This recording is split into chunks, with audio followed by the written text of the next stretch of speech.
So let's just start this episode here off with a little story time. So started Offside Hockey Talk in 2016. Used to do it this way. Sit down solo, maybe have a guest on or somebody, and that built up over the years to having a co-host and different things. But you know what? With people's lives and different things going on, you can't always get things lined up. So tonight, we're going solo. We're having a little fun. You may have seen the tweet. We're going to talk about 4 packs right here. Tim Hortons hockey card is going to crack them open. Hey, Hobber, watch this. I'm going to pull some MapleLeafs tonight. Switch gears, talk about the Murray and Anaheim Ducks situation over there. Also talk about NHL attendance. We kind of knew it was going to be bad, but we know it's going to be this bad. And how is that going to impact the cap? Of course, we'll talk about the Senators' COVID outbreak, the Canucks and the Montreal Canadiens. 2 friends in the same boat there. And then, of course, the Toronto Maple Leafs. Lots of things happening in Leafs land right now. Talk about Willie Nylander and all the situations going on. But without further ado, let's crack open some Tim Hortons hockey card packs and see if we can break Alex Hobson's heart. So let's get that first pack opened up here. All right. First card, Sean Monahan, Calgary Flames. Second card, Matt Murray from the Ottawa Senators. Then, right off the get-go, an Austin Matthews rarity. There we go. Crack pack number 2. Started doing this, funnily enough, when they came out with Tim Hortons cards with my daughter. And now it's become a kind of a session of mine. First card, Patty Kane, Logan Couture, and then a Jack Hughes. Not too bad so far. Already got one more Maple Leaf than Alex Hobson's got, so I'm feeling pretty good. All right, so next one we got Ty Smith, Jeff Petrie, and a Cale Makar specialty card. All right, we're on to the last pack already. Quick, simple, and easy little fun thing to kick off the solo episode. Your favorite cards, by the way, you let me know in the comments. Oh, buddy. Jonathan Huberdeau, Victor Olofsson, and eat your heart out, Mr. Alex Hobson. Second Maple Leaf pull, both rares too. So we got the Austin Matthews and the Tim Hortons. So 2 Toronto Maple Leaf pulls out of those packs right here on Offside Hockey Talk. Don't know what they got going on in the store near Alex Hobson. Shout out to Sticks in the Six, the boys over there. But obviously, they're not putting no Maple Leafs and no packs over there. That's all right. He's got a little gift coming his way later this week. But hey, let's switch gears, talk about the NHL. So the Toronto Maple Leafs, we'll get to them later on, obviously, like I said, off the hop. But right now we're going to talk about the Murray situation, not Matt Murray.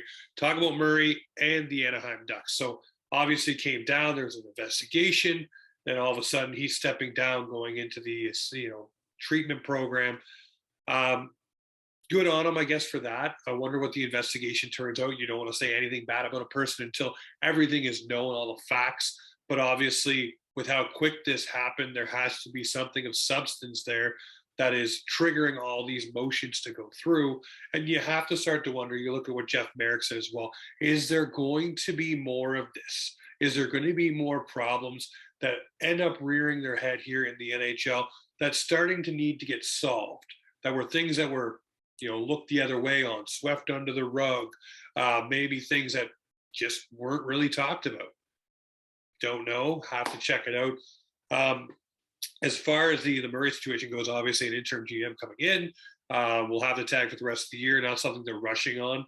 And in a year for the Anaheim Ducks where they're kind of rebuilding, this is okay for them to have that interim GM. You hope that Murray gets the help that he needs to get himself back on track and then to be a functioning member of society, but I don't think he'll be back with the Anaheim Ducks or the NHL in general. This season does seem to be the season of change, and for a good reason, too. I mean, there's lots of things coming out of all of these situations that are making organizations better, making people think, and also empowering people to have a voice, which is huge. It is something that is needed to happen. So now that mechanism is there for voices to be heard, respected, and acted upon. The last one is a huge thing. To be heard is one thing. To be respected for your opinion is another. But for those things to finally be acted upon and taken seriously and moved up the chain of command. Gary Bettman, Bill Daly said they want to be there. The hotline's there as well. So it's going right to the top right away. And they are urging members of these NHL teams to get in there and say these things and take these things bull by the horn and say, this is no longer acceptable. We're cutting this off right here, right now. So kudos to that stuff happening. Kudos for the mechanisms now being in place and actually used for players, personnel, teams, everything. All of that is now there and can be used. And we will see, I think, more of this, but for the better. And obviously to get more thinkers and different people back into the NHL, of different backgrounds, different ethnicities, different ways of doing things, can come into the NHL now and kind of break up the old boys club and say, hey, there are new ways, fresher ways of thinking, creating, and building positivity throughout all organizations. And I think that's huge, something that definitely needs to be looked at. Never easy to switch gears. And this one's going to be a quick episode, guys, because I'm going to get back into the swing of doing these episodes, probably solo dolo for a while. Next thing for me is the NHL attendance. So the Toronto Maple Leafs were in Buffalo, and we all know that Toronto fans love to travel to Buffalo to watch the games. Pretty empty building. Now, I know COVID plays a huge factor into this. Right now the Canadian government's making you pay like $300 for a quick test to make sure that you're negative to come back into Canada. So that may factor into people going, but you look around the different rinks, some are doing well, but a lot are not. And even the Toronto Maple Leafs are now posting and saying, we have 15 game packs. We have this pack. We have that pack. Pick your game set up here, there, and everywhere for each and every team. And you look at that and it causes concern, not only for watching the game, but it causes concern for your favorite team. Why do I say that? Well, what drives the cap going down? Revenue. So if you do not have fans coming to the games and that revenue being built up through the gate, which is where one of the main drivers is for teams, you are not going to be able to rise that cap number to the where you want it within 3 years, which I think is reported by Elliot Friedman. We're going to be pretty stagnant, maybe 1 or 2 million going for the next few years. Mm-hmm. If you want that cap to be able to go up properly, you're going to have the attendance numbers be where they were. Now, obviously, people are nervous post-pandemic. Like I said, people aren't traveling, but obviously the fan bases in those cities also are not comfortable as of yet to get going back to games. But with everything happening around the NHL, the Chicago Blackhawks, and all that's gone into the Kyle Beach, John Doe 2, all of that information coming out and making its way to the forefront. Then you have the stuff happening in Pittsburgh with Bill Guerin when he was a GM over there. He didn't do anything wrong, but definitely did actually do something wrong. Didn't report it, didn't follow it up. But him himself, he wasn't the actual perpetrator. But that situation there in Pittsburgh, you have that. And then you just look at all of these different situations that are happening. And maybe it's putting a stain on the NHL. And it's maybe this is where you have to hit the NHL for things to change, is that pocketbook. And this may be a driver for that. But I look at the attendance numbers and it really makes me nervous, especially if you're an NHL GM. If those numbers are not going up, your salary cap's not going up, which obviously means your operating budget for your team is not going up. So you're not going to be able to sign players that you've brought along through your system. And hey, Leafs fans, we know this very, very well. So I hope the attendance numbers do go up. But is it shocking? Absolutely freaking not. Absolutely not. The way things have shaken out so far, I think we're going to have ourselves a long small cap upbringing here for a little while. So we'll switch gears again, move on to the Ottawa Senators. Now, the Ottawa Senators, they're supposed to be this pesky team. I talked to John Trottier, the PA guy, for the Ottawa Senators all the time. And I look at it like this, and I say, okay, so this team was supposed to compete a little bit more this year. They have some serious building blocks in place. Matt Murray, everybody was hoping he'd re-elevate his game, bring himself to that next level. He just hasn't been able to do so as of yet. And you look at the COVID situation now, canceling 3 games for the Ottawa Senators, and then you start to say, okay, so now Ottawa has 3 games canceled. They have to replay those at some point in the season. Doesn't matter if they're out of it or not. Those games still have to happen against those opponents. But then you start to look at the other thing. The other mechanism here for this whole schedule, and the Ottawa Senators now are the first team to fall victim to this, is the Olympic break. So if the NHL wants the runway to be able to play these games and get their full 82 game season in, but now they're having to, for the first time this season, and hopefully maybe the only time this season, but you know, you can knock on wood all you want. COVID is going to do what it wants, and it's going to make itself known wherever it is. If you want to get those 82 games in and you have to start canceling games, the first thing to go is going to be obviously the Olympics and the All-Star break. What I wonder is, will you have players that just buck the system and say, no, I'm going to the Olympics, like an Alex Ovechkin, an Austin Matthews, Patty Kane. Name the player that likes to go play over at the Olympics and has their heart set on it. And was, you look at how unanimous the vote was for these players to be able to go over and play in this Olympics. So, these guys are probably going to say, well, I'm going anyway. I'll take the suspension. And I know Ted Leonis, I think he's the owner of the Washington Capitals, has already said, before that Ovechkin could go tongue in cheek. He got his, fingers wrapped for that. But, you want to make sure these guys get every opportunity to support their country and do what they want to do. But with situations like what's happening with the Ottawa Senators, that could throw that Olympic break into jeopardy, and they not end up going to the Olympics themselves, which is a little thing. But for the Senators themselves, I hope all the players and everything gets back to normal. What it looks like they're doing is a mini bubble. Obviously rink home, staying at a hotel. If you are positive or asymptomatic positive or anything like that, you're staying away from your family and everything too. So that draws into it. And you look at the Senators this year, I said, you want to see this team take those steps. I mean, you got Tkachuk signed, you got Batherson signed, Shabbat signed, you're working on Norris, Matt Murray's there for a little duration. You want these guys to be there, and you have the building blocks. That's what you convinced Tkachuk with. He's the captain of this team. You want to see this team take those next steps. And so far this season with COVID and everything happening, they haven't been able to find their footing, and it may quickly fall out of favor for them.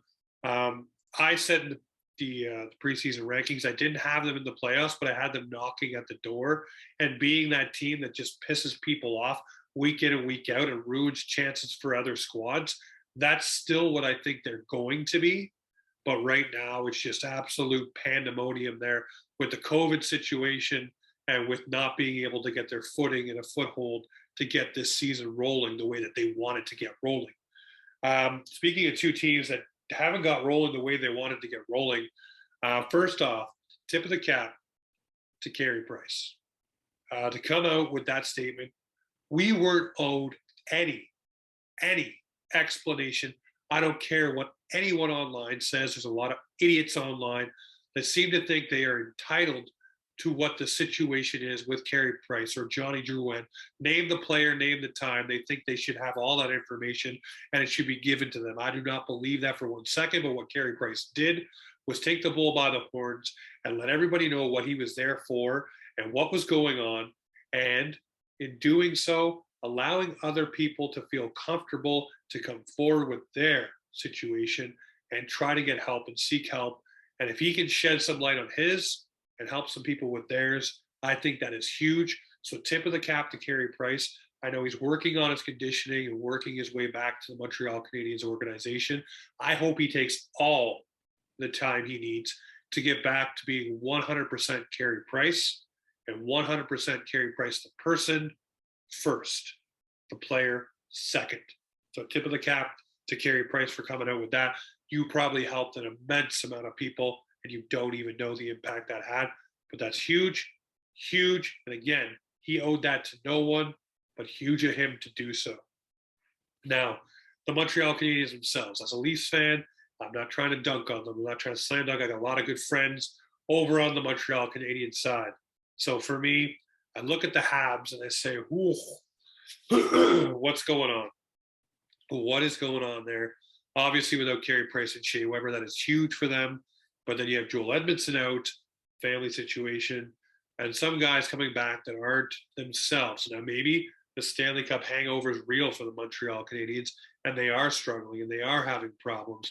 Mike Hoffman wasn't there to start the year. Now he is there. Now he's out. Drouin in and out. You lose Kotkaniemi, Dvorak. You lose Danault. Danault to me is a huge one. Okay, let's talk about that for a minute. This guy was your defensive center, second line center, but he took the favorable matchups in the defensive zone. He took, the bulk of the load defensively, allowed Suzuki to do his offensive thing. Now you don't have that.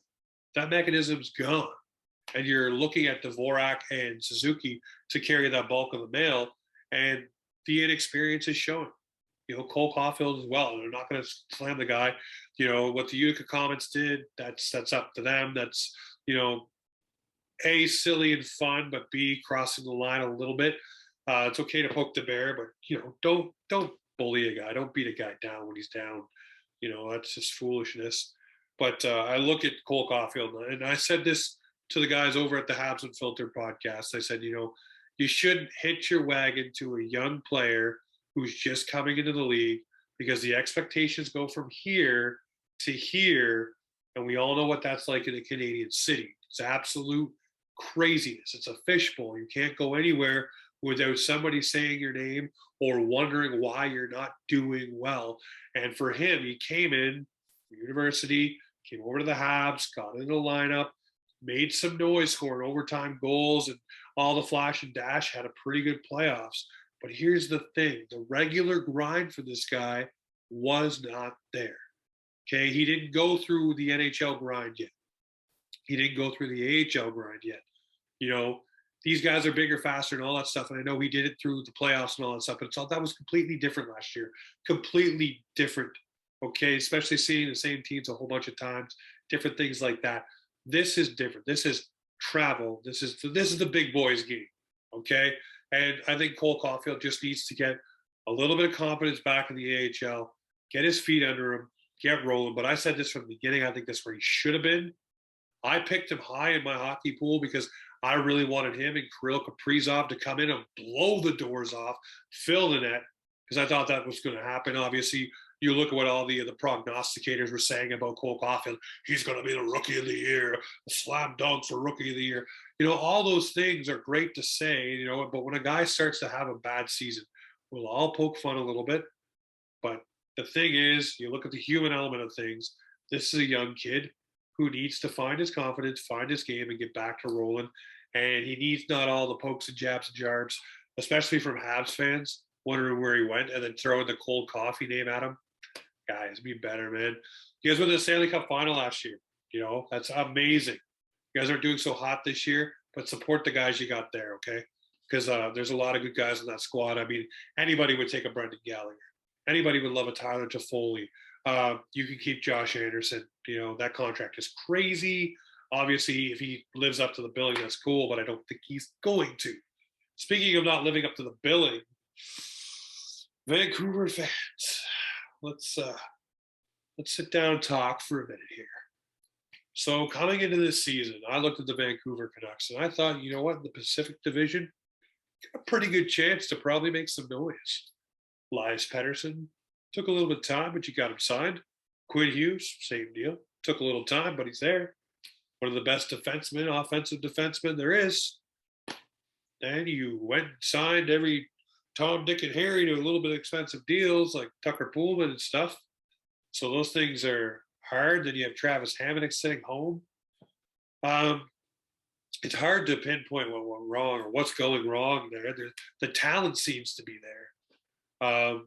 But it's just insane to me to see a team with guys like Pettersson, Besser, Horvat. You go down the list, and Quinn Hughes, and just Thatcher Demko between the pipes, the things that are supposed to happen there that just aren't happening. And you wonder what is going on. Is it like the Leafs? Did the message fall on deaf ears from Travis Green? Do they need a new voice?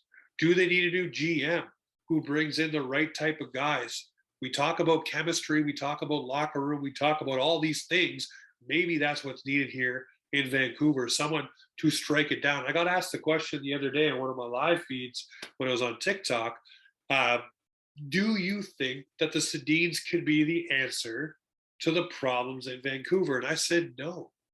They'd be great. They'd be great for certain aspects. But right now, they need somebody who's going to come in and just be a butt kicker, not a butt kisser. And just tell these guys what it is, where it is, why it is, and what you need to do to further the game and bring it forward. Because obviously, these guys here in Vancouver right now, it's just not working. You got a guy like Elias Pettersson, and I listened to Kevin Woodley on the 32 Thoughts podcast. Great listen. He's on for 2 episodes back to back. You got to listen to him. But he's talking about Pettersson dusting the puck instead of using that lethal release he has.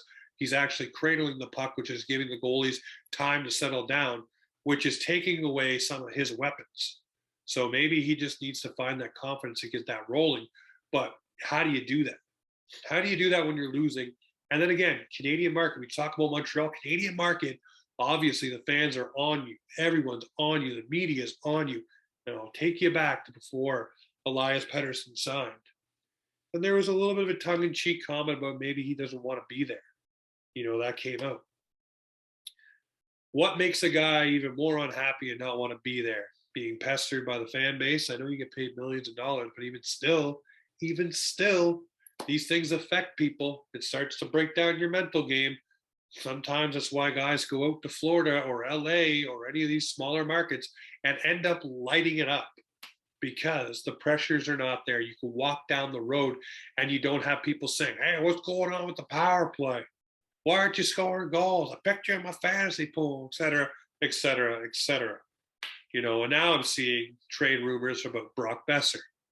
Well, how many things do you do before you start to say, maybe Benning and Green are the issues in Vancouver, and those 2 people need to be out of the organization, some new brought in, and some guys to just drive it home and try new things. You look what happened with the Leafs when they fired Babcock.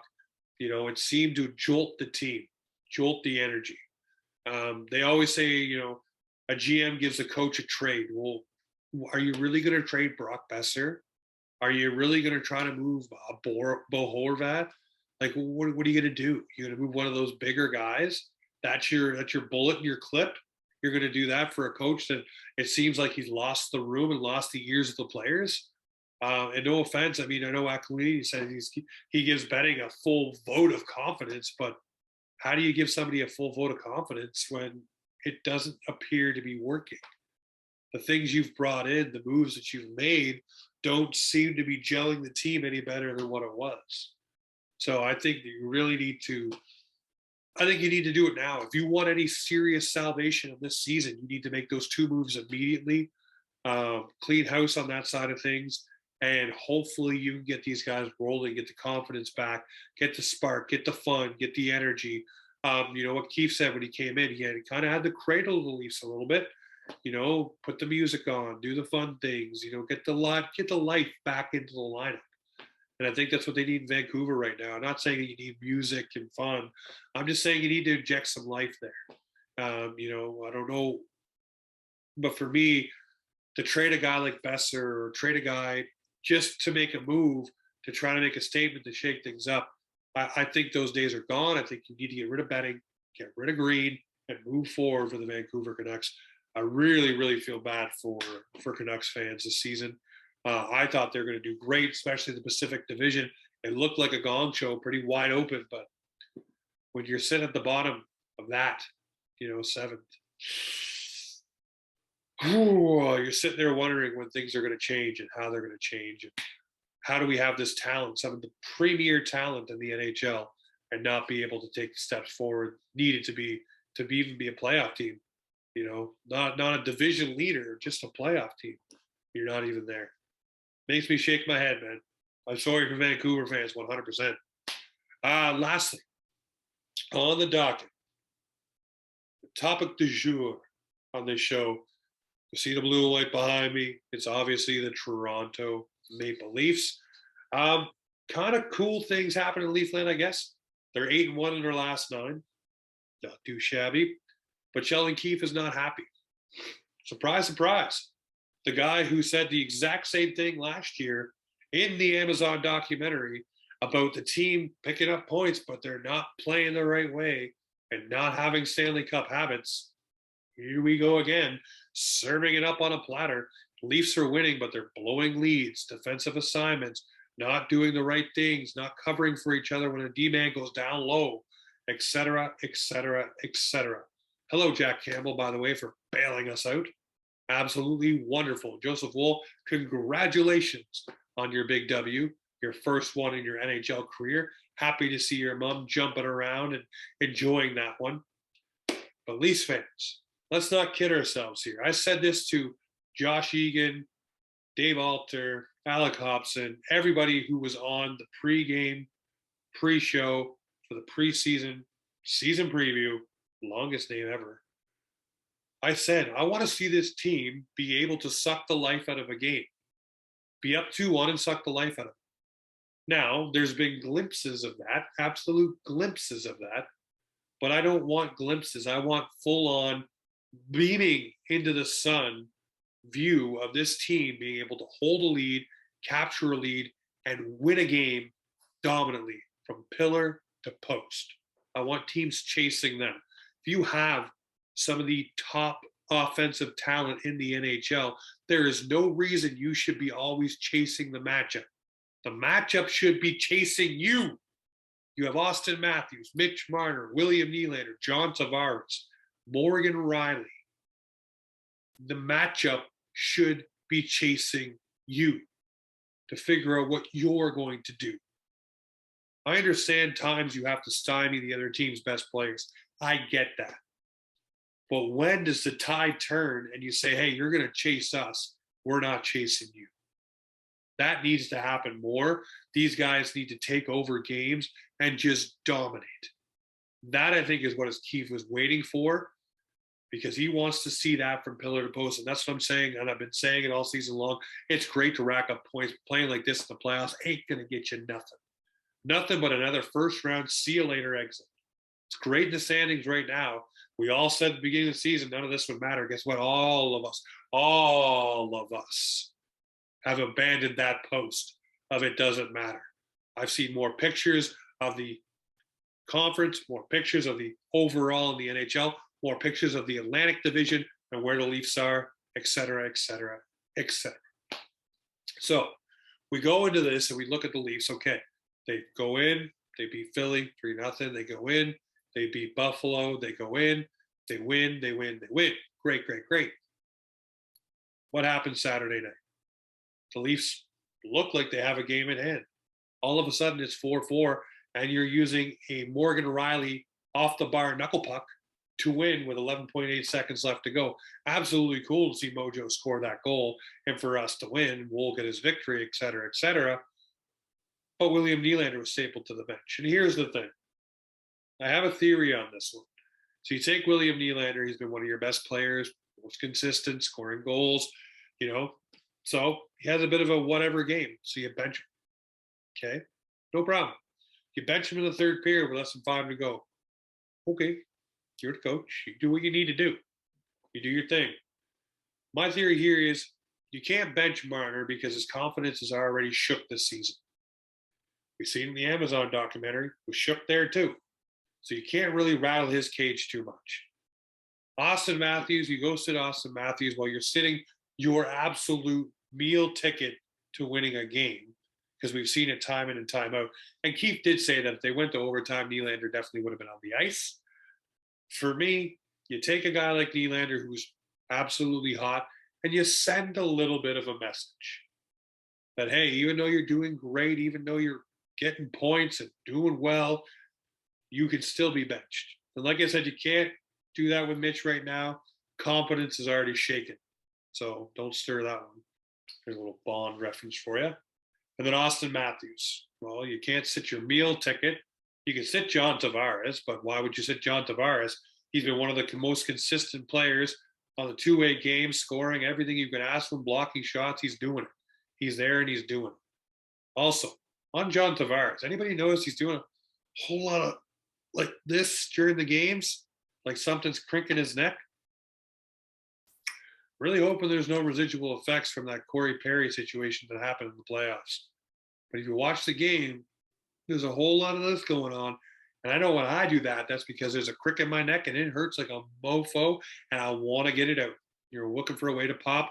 Obviously, they got trainers in the back that can work on them, crack them, do all the different things, make them feel magical. But you look at the game, That's not something I want to see every game, is him grimacing and, twisted his neck around.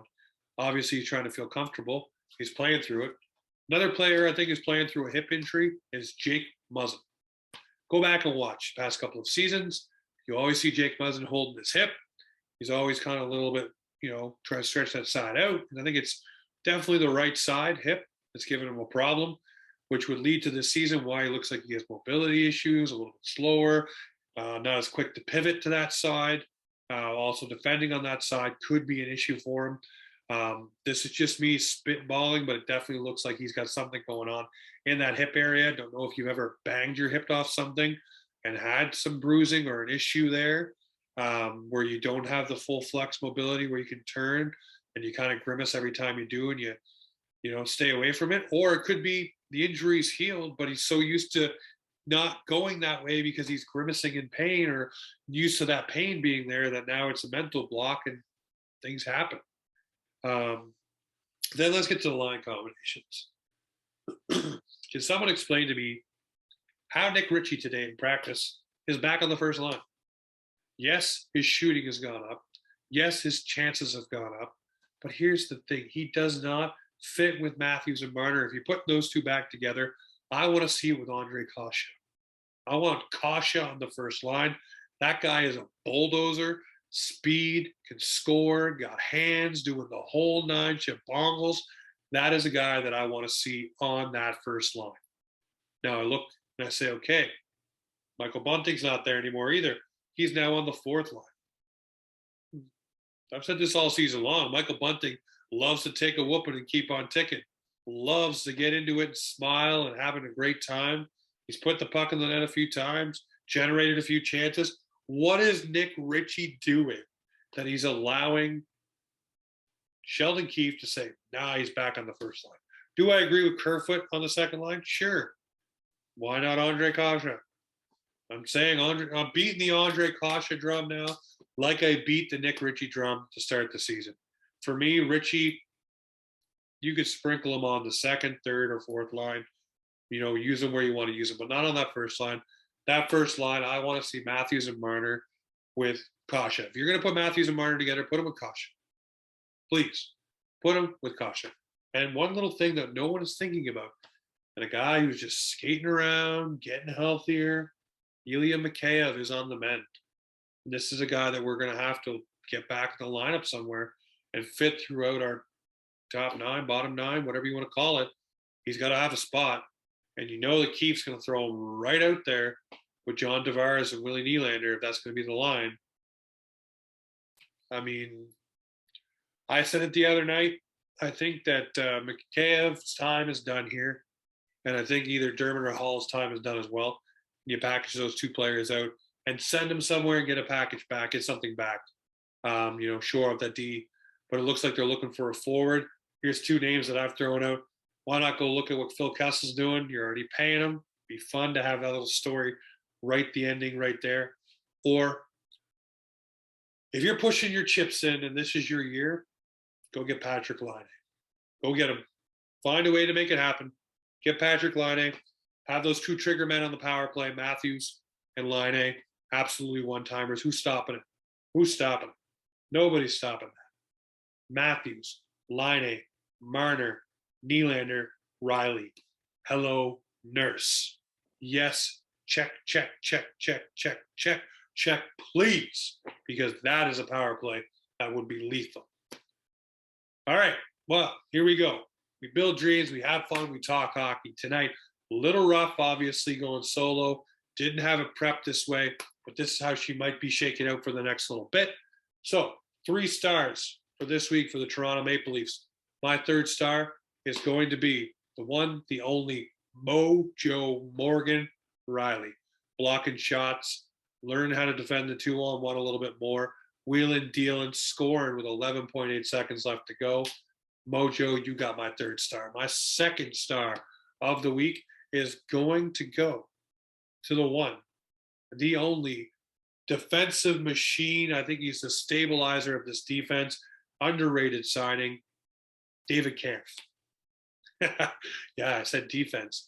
This guy is defensively winning faceoffs, blocking shots, gumming up the other team, bringing a cycle game, doing all those little things that we need the third line center to do, eating up large chunks of time, doing it on the penalty kill, all defensively. So David Kampf, you get and scored a goal the other night to boot. So David Kampf, you get my second star, my first star of the week. He is my new favorite bulldozer on this team. It is Ondrej Kase driving the net, physical play, getting beat, knocked around this way, that way, every way, scoring goals. Starting to feel that touch, that double clutch where you missed the puck and then took it and snapped it. Ooh, that was nice. Cannot wait to see more out of Ondrej Kase.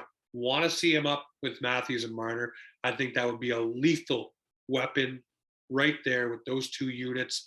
Get that done. All right, guys, this has been Offside Hockey Talk, where hockey comes to talk.